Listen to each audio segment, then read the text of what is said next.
What's up, everybody? Kafka here, and the season theme has dropped for season 5, and I'm not gonna lie, I'm a little worried. I am worried about it just because, man, we played the PTR, and this is called the season of the Infernal Hordes, and we played the Infernal Hordes, and the Infernal Hordes needed some work. So hopefully in this video that we're about to watch, we could find out if they made it much better, because this is the season theme for season 5. No sets, no runes. This is it. Oh, man, I wish it was something to do with loot. Loot always gets people more excited. The season theme, if they just did it more around loot or abilities or special powers, that's usually more exciting, but hopefully we hear some good things. So we're gonna watch this and react to it. So it's only a 10-minute video, so let's see what we think. We've been saying this whole time that hell is coming. Now, hell is here. It's something that's always present in a Diablo title, and we wanted to make sure that for Diablo 4, returning to hell was a special moment. We referenced the endgame cinematic with Prava and Inarius taking the fight to hell at the end of the game. We really wanted to capture that experience, that sensation of battling throngs of demons in hell. In the Infernal Hordes, you're going to go into this mode, battle waves of demons, and be able to kind of change the shape of the game experience as you play it. Those of you who have joined us since base game and throughout the seasons will have noticed that we have this phenomenon in the world that's going on called Helltide. Man, they spend so much time with the cinematics. Put some of that energy. Just take 20% of that energy and put more into the game itself. Can I get a like for that? Like, comment below. What do you guys think? Intro was sweet, though. Intro was sweet. Some of you might have noticed that Helltides have been getting a lot worse lately. And now hell is able to pierce the veil that's holding hell back from fully invading Sanctuary and starting to take root in Sanctuary. And we started by asking ourselves some questions. What is the state of Sanctuary right before the Vessel of Hatred happens? How has hell changed now that Mephisto isn't there anymore? What are the demons up to? Where is Mephisto? Does he have anything to do with this? Or is this just hell rising of its own accord as the prophecy proclaimed? And so we thought to ourselves, how can we make things even worse for the people in Sanctuary? In this season, you'll very much get to dive into those mysteries with some unlikely allies and really get to the bottom of what's happening. So in this season, we play a lot with the notion of the enemy of my enemy is my friend. How far would you go to save Sanctuary, to save your world? What price would you pay? Would you sacrifice your soul for this? You're gonna meet a guy named Lochran, who at first seems sort of usual, but you're gonna quickly realize that something is off, that something is a little strange with this guy. So Lochran and Estelle are your allies, and they're going to help you return to hell. Both of them are experts in demons, and they're going to use that knowledge to help you return to hell and become more powerful to be able to battle the Infernal Hordes. Okay. They're going to help us become more powerful. What are they doing? Are they giving us some extra abilities? There's special powers, something happening, something different, not just jumping in. Let's see. The Infernal Hordes is a new endgame activity in Diablo 4. It's primarily a wave-based activity. You're going to be fighting wave after wave of demons. It shows 60 seconds now. We fought about that. 90 seconds is what it was at. Now it's 60 seconds. 90 seconds was way too long. 60 might be too long. We'll have to see. Forces in hell. So if any of you have ever played wave-based gameplay before, you'll know that things escalate. We've got meteor strikes and all sorts of things that try to keep you on your toes. One thing the Infernal Hordes does differently is the notion of infernal offers. In between each wave, you'll make a choice. You'll be granted an infernal offer, and by choosing one of 3 of these offers, you're going to change the game mode in some way, a positive and a negative. You can imagine from the depths of hell, these hands rise out and offer you both a boon and a bane, a kiss and a curse. And this is a temptation that the Fell Council is making to you. And in this temptation, you're offered more power, but that power comes at a cost.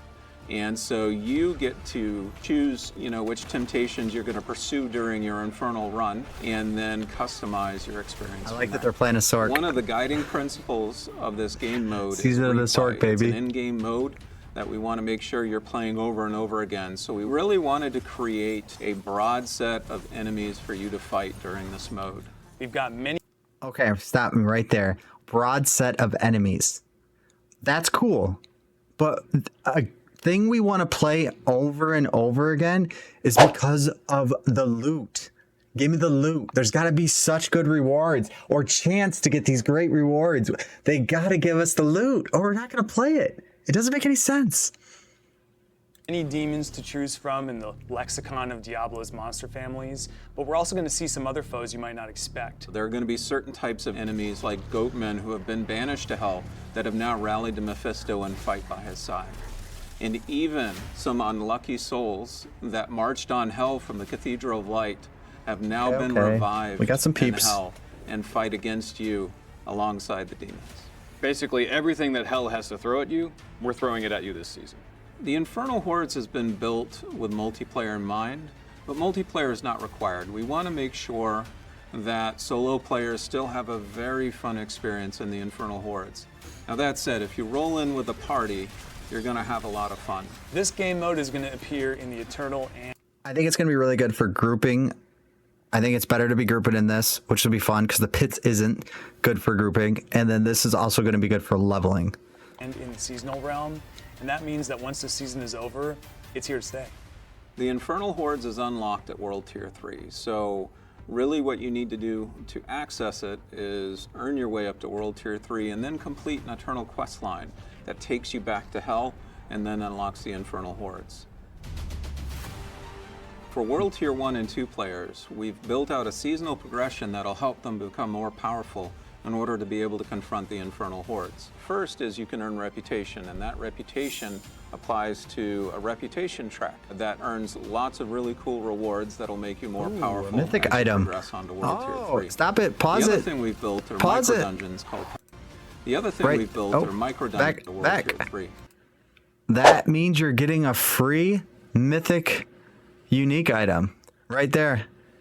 Right there. That's cool. I like the reputation system. They actually made it better rewards. The rewards were so bad when they first introduced the system, but they've gotten way better. So I do like the reputation system for it. I think they should do that. That's very good.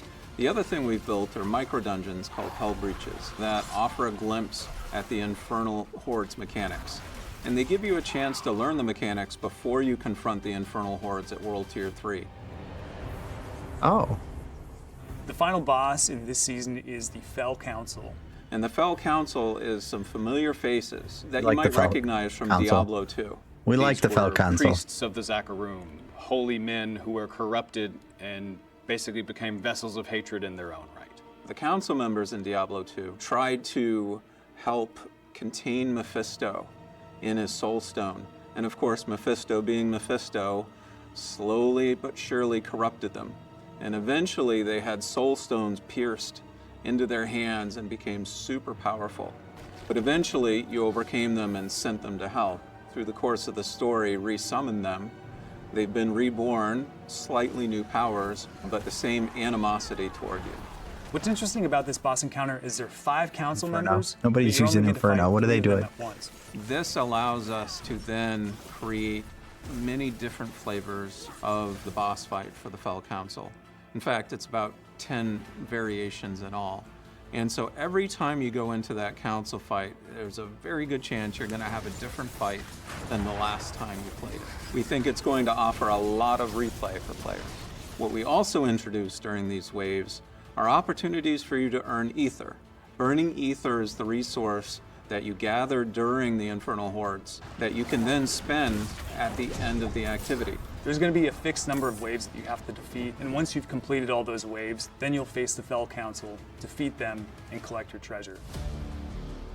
All right, this is So it. upon defeating This is what's the going to Fell make Council, or break the it. spoils of hell will spawn, and then you consume your burning ether and open Why is there those yellow chests. items? Now the trick is Why when is there yellow you are items? playing through these waves, that's your There's yellow opportunity items, to yo. earn as much ether as you can. Different events are going to spawn all throughout the waves, around the periphery of the arena, and it's your job to try and defeat as many of those events as possible to try and gather up all the ether you can. really skilled players are going to be able to really maximize that ether so they get the biggest payout possible at the end after defeating the Fell Council. So with this burning ether, you'll be able to get new uniques, you'll be able to get new legendaries, you'll be able to get rare materials, things you might have scoured the whole of Sanctuary for in previous seasons or in the base game, but now we offer it to you here, down in the depths of hell. A lot of these new uniques and legendaries really build on top of this idea that they've been forged in hell. And so they're going to have unique looks that you can then make into cosmetics to apply wherever you like. They can also have unique VFX and sound effects to really... Okay, I'm not thrilled about the loot. Not yet. I have to see it. We'll have to see it because I like this. I like the fact that they're gonna change the dungeon, right? That's a good change. They're gonna make it one of 10 different bosses. Like when I think about like Diablo 2, you entered the same place, it never looked the same, and it was always changing. They need more of that in Diablo 4. Like I want to enter the same nightmare dungeon, but it's different every time I enter it, or enter the same pit, and the pit does a decent job. It's different, but it's kind of linear and you're just walking through it. So, but I like the fact that there's different things happen, different choices. That's good. But the loot has to be there, man. The loot can't be bad. The loot has to be great. It has to be worth it. It has to be something that you're really excited to do because you get the loot or a chance at the loot. They didn't even say mythic uniques could drop here, so I don't know if that's possible, so we'll have to find out. Create the sense that they were forged in hell. One particular one that I enjoy using a lot are boots. Boots, you say? Well, these boots not only have been forged in hell, whenever you use a power with a cooldown, they shoot out a ring of fire that hits everyone around you. Yeah, those boots are sweet. That's one sample of the types of powers we're exploring. So death in the Infernal Hordes is quite a big deal. You're returning to the realm of hatred where Mephisto was born. Like, this has to be a big deal. In the Infernal Hordes, it's a lot like Nightmare Dungeons. You only get a fixed number of revives in order to be able to get to the end of your run. So at lower difficulties of the Infernal Hordes, you'll get a number of revives shared between your party, but at higher difficulty levels, the game is going to start taking away those revives, and that increases the stakes that you have. If you die too much, you'll be ejected from the mode. In the Infernal Hordes, we created a lot of new ways for monsters to ambush the players, and so I'm pretty stoked to see how our players respond to these. The seasonal quest line and the eternal quest line, they have lots of little surprises and twists and turns in them. And there's even some surprises we've buried deep within the Infernal Hordes that hopefully players will have a great time with. All right, that's it. That is it. That is the seasonal theme. That is confirmed. It's seasonal theme. So I like that they're adding a new game mode. It is only a 2-month season, but dang, I was hoping for something a little bit more. It sounds like we're just having the Infernal Hordes, and then we're going to get the reputation rewards, put those together, get some cool gear, hopefully. But man, I just hope the loot feels good. It feels like you're getting something. Diablo is getting closer. Diablo 4 is getting closer with the loot. The GAs, you know, they did a good job implementing GAs, so you get more excited, you get a greater fix drop, get 2 or 3 is really cool, right? But I feel like we need something else, man. I feel like we need something else, whether it's sets, whether it's rune words, or something to get more excited about loot, because we're not there yet. And that's why you play these types of games. You play the ARPG games because you want the loot, you want the surprise, you want that feeling that you got something special. And I hope that they could get that right. I have a feeling that the loot's going to be okay. It's going to be like doing the gauntlet. The gauntlet actually gives a lot of good rewards when you do the gauntlet at the end of the week. This is just something you could do whenever you get a key for it. So we'll see. I'm still excited about season 5 because season of Sork, see me live on Tuesday, the 6th. Like and subscribe to the channel. Make sure you follow me on Twitch and YouTube so you can see when I go live. And we'll be doing updates and different builds and everything for Sork in season 5. So thank you guys for watching. I will see you in the next video.